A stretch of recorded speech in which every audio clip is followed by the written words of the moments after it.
তো গত বছর 18-তে আমার স্বামী এবং ছেলে তিনি রাজারা লাইব্রেরিতে আমি আজকে মানসিক শিক্ষা একদম ভালো না এবং সরকারের তরফ থেকে যা তারা সাহায্য করার করছে এগুলা কথা বলছি, কিন্তু একটা কথাই মানে সরকারে কইছিল যে তারা পরবর্তী সময় একটা কর্মসংস্থানের ব্যবস্থা কইরা দিব।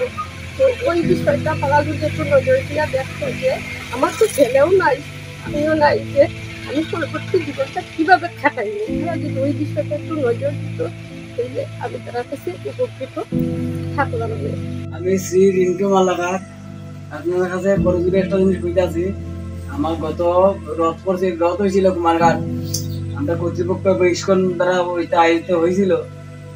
আমার বউ বাচ্চারা হারাইছি, গভর্নমেন্ট থেকে যা পাওয়ার যথেষ্ট সাহায্য পাইছি এবং গভর্নমেন্টের মানুষও আমার সাহায্য করছে।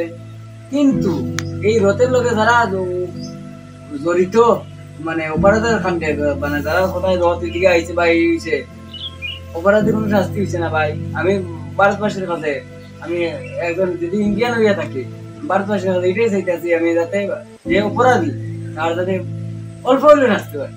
হতাহত মানে আমাদের যেটুকু জানি 6 জন মতন স্পটে আর পরে 4 জন হসপিটালে বা চিকিৎসাধীন অবস্থায় বেরিয়ে গেছে, মারা গেছে।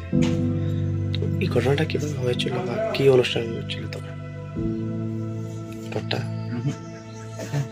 কিভাবে হয়েছে কি বলবো, আমরা যেহেতু জানি বৈদ্যুতিক শর্ট সার্কিট, ওইভাবেই ওইটাই। আচ্ছা, আহত তো মোটামুটি কেমন সব?